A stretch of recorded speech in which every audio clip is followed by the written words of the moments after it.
Welcome back to Drive to Fi. I'm Rick.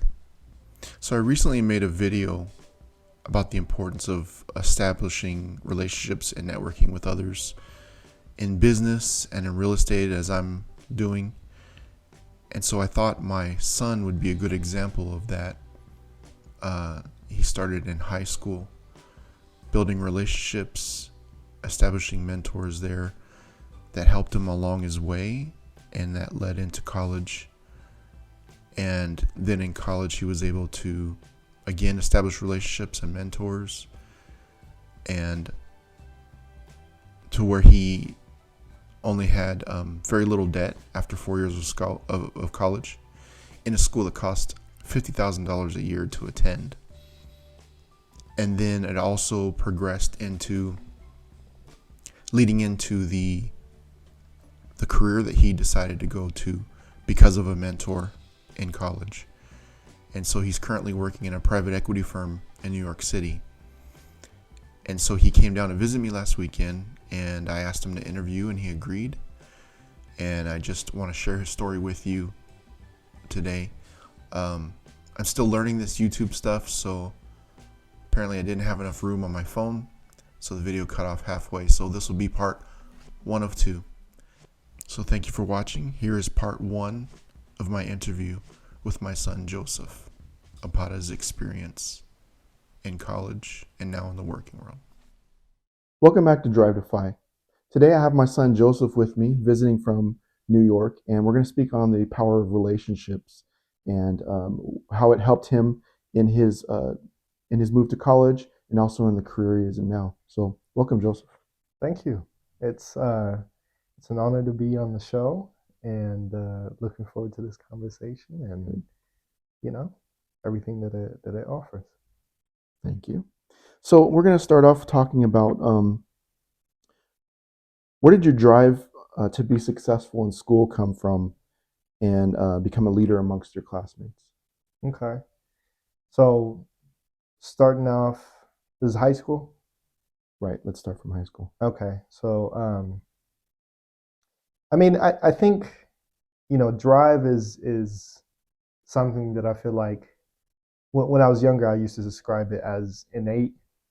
I don't think drive is innate. I think it's learned. I think it's something that you pick up from watching different people. And as you know, I've pointed that out kind of as I've gotten older. Like, I've noticed how you were growing up and how, work, family was number one, your number one priority, but work is something that, it didn't matter if you were sick, it didn't matter, anything like that. Like, no, I still got to go to work, I still got to provide, I still got to make it happen, make it work.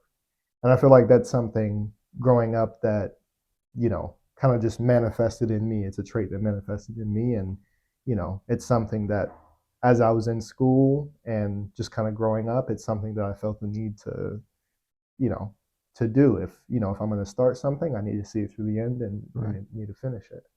Um, the question was just, how do I feel like? Where did your drive come from to succeed? Right. I feel like that's where it came from. I feel like, Okay. you were a pretty big factor in that.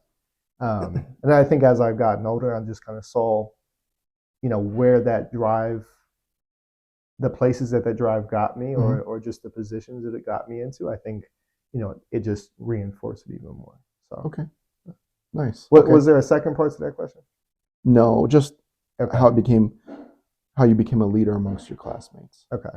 I do think that, that kind of led to, getting involved in different programs. I think drive and just work kind of go hand in hand. Like, I think the drive, there was a drive to kind of excel in class, right? But there was also a drive to be involved in different programs, to that type of thing. I think that's what you saw in high school, where I'm getting involved in things like the African American Male Initiative, right, which is a program a program that helped high school students get exposure to higher education in college, go on college tours, and then eventually get into college.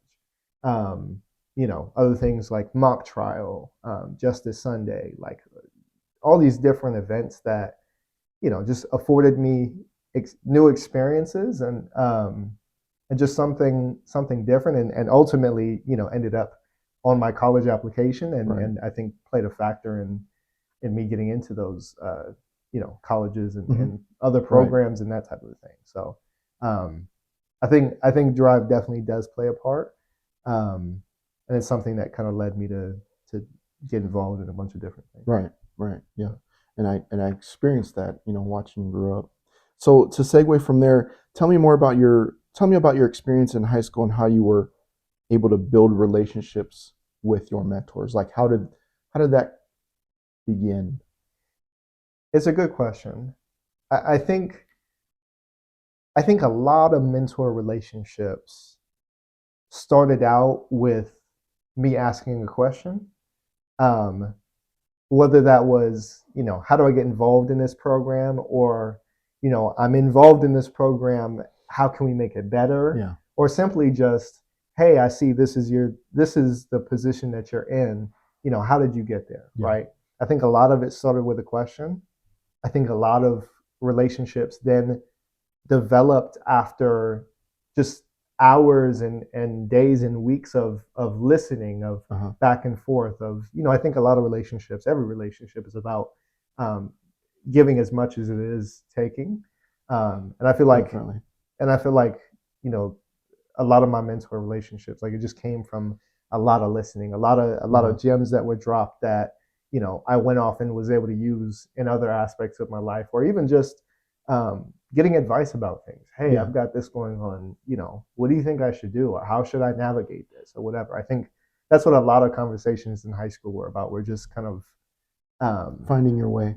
finding my way around the school. Yeah. Um, so I think asking questions, listening, and then I also think mentor relationships are they have to be two sided. Yeah. Um, as much as I'm approaching my mentor and asking questions and getting advice and all those type of things, I think as I've experienced life more and kind of reflected on these relationships, I feel like a large part of those relationships were people who saw drive in me, who saw some part of themselves in me that, ultimately ended up playing a part in them kind of being Right. interested in that Hmm. relationship, or maintaining that relationship, Hmm. or just being invested in me.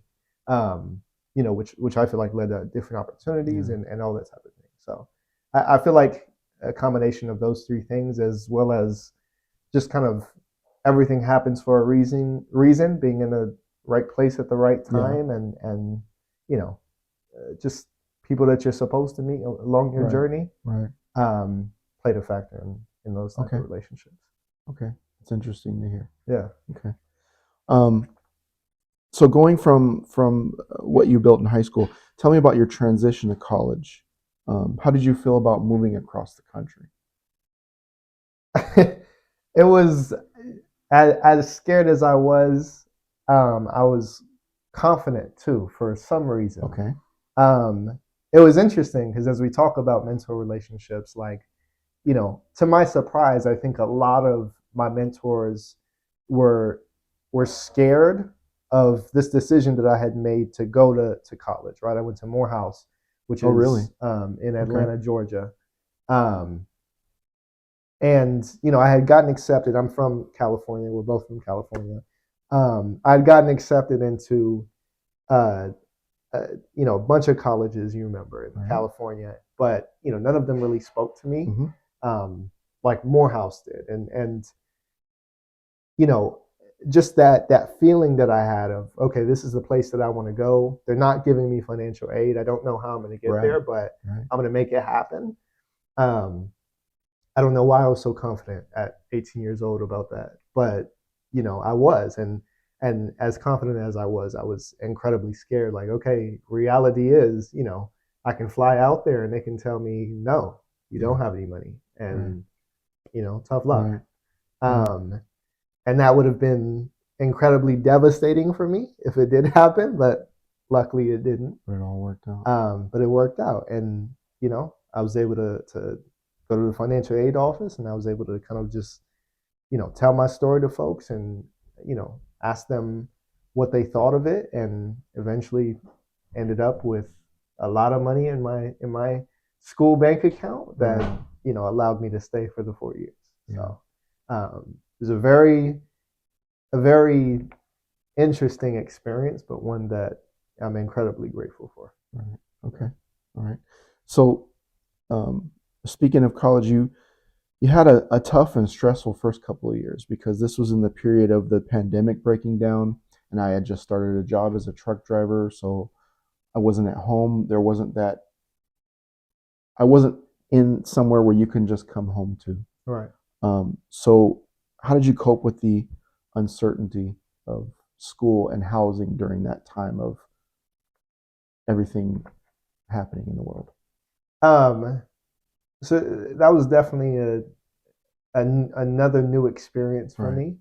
Um, I think it was something I wasn't expecting to happen coming to college. I think nobody expects Yeah, for something sure. like COVID to happen. But I think as we dwell on this theme of relationships, I think that's what played a huge part uh, in things working out, and opportunities arising, and just me being able to be in a secure housing and be in a place Mm-hmm. where I felt supported and comfortable going through my what was that, freshman and sophomore year of college. Right.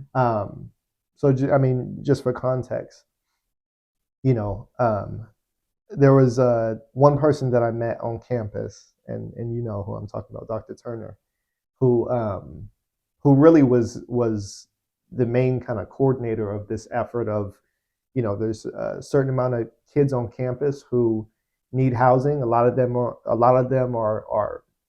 out of state, and a good portion of them were from California.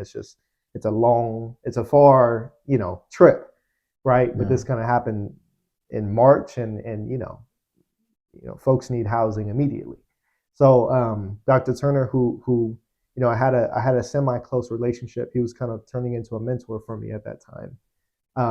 During my freshman year, helped coordinate getting about 25 students on campus into temporary housing at one of the local hotels. It was actually the Embassy Suites in Atlanta, which is Yeah. actually a very, very nice hotel. And we stayed there for the remainder of the semester, and then a good portion of the next semester as well. So it worked out, and I do feel like just that relationship definitely played a huge part. Right. I don't think by any means that people were being prioritized over others. Mm-hmm. Everybody got a spot. Yeah.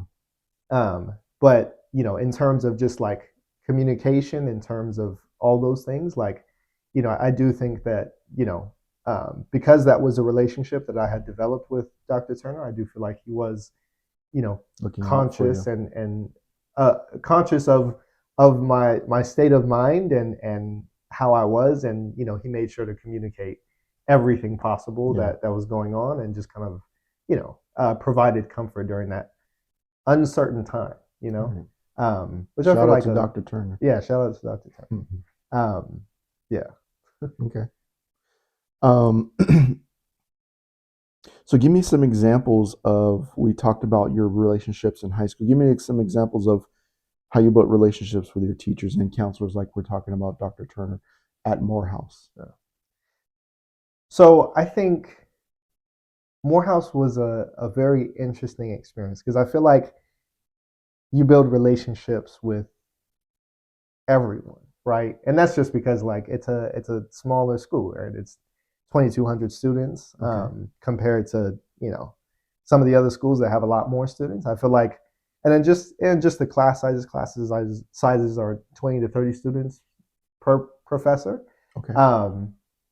And I think I think of one of the relationships that I have with just um, one professor who was a financial state. He was my professor of finance, basically, in college, James Young, and I'm in contact with him to this day. Okay. And where we chop it up on the phone and update each other on life and what's going on, and that's something that even when I was in college, like, he kind of became a teacher slash mentor as I was getting more into getting more into finance and that type of thing. And again, just going back to my initial point, I think that relationship was developed because I was in his class. He saw the work ethic. He saw that I was genuinely interested in finance and uh, wanted to get better and wanted to understand things and I sought his advice for things and when I was going through uh, internship interviews, I was like, hey, I messed up on this. How can I improve on this? And he would take the time to kind of walk me through different problems and uh, situations and take the time to explain all these different complex formulas to me and that type of thing. And again, I feel like that relationship was developed through asking those questions, through being interested in the work, and then finally just I do feel like and this is I learned this on the flip side, but just something that he told me and a good friend who who kind of became his mentees. Like he told both of us one time when he took us to dinner and just kind of like, yeah, like I see myself in you. I recognize different traits that I had. That's how I was when I was younger, and that kind of played a part in him taking an interest in our development. For sure. So again, it goes back to those kind of three core principles, as well as again just just life, and showing the desire to learn and being sincere. Yeah. Okay. So tell me the story of how you met your mentor that led to your career choice. I really like this story you told me about. Yeah. So when I first got to Morehouse on campus, I had this uh, I knew I was interested in business.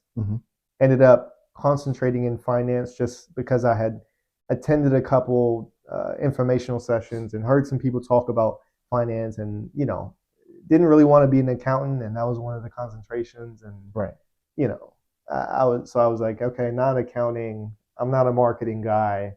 I don't want to be general because business administration is already general. Yes. Let's do finance. So it's kind of the process of elimination. Okay. But I think for the first 6 months or so, I didn't really know what I wanted to do or what jobs were out there, and that were offered to me as a business finance major. Right. So part of what I did is literally every single informational session that Morehouse hosted through the Morehouse Business Association, right, or that was related to business, I was there, right? And no matter what it was, because I didn't know anything about consulting, about investment banking, about private equity, about sales and trading, about whatever it may be, I just kind of wanted to get a lay of the land. And so I went to every single one of them, no matter how late it was or what was going on at the time, and ended up going to this. Ended up getting an email for this investment banking informational, something I had never heard of, at like 5:30 p.m. Right, so I've finished classes and laying in my bed, and I'm about to take a nap or about to go get some food or hang out with my friends or whatever it may be, and something in me was just like, no, you need to go, and I was like, I really don't want to go, but ended up getting dressed real quick, suit and tie, suited and booted, and walked down to the leadership center, which is like all the way on the other side of campus, and get to this informational, and I walk in and I'm the only one there, and I'm like, oh, what did I walk into? So that happens, and I'm like, okay, well, I can't walk out because that's weird. So sit down, and they're like, okay, let's wait a couple minutes, see what happens, and see who comes in. And nobody comes in, and I'm like, okay, well, we're here. So they go on with the informational, and they tell me about their company and go through their presentation, and they have a panel with 3 two or three people on it. Okay. And I'm coming up with questions, and I'm asking them some questions, and they're telling their story about how they got to their positions, and end up meeting a person who was who was an investment banking associate at the time. His name is Sherrod Roberts, and you know, at that time, it was just it was just someone who I made a connection with, and Right. we talked about where he grew up, and he grew up in Dallas, and that's where he was at now, and kind of his story and background, and we exchanged information. And So that's where the video ended for part 1. We'll be having to record part 2 at a different time over Zoom. But again, thank you for watching Drive Defy, and we'll see you next time.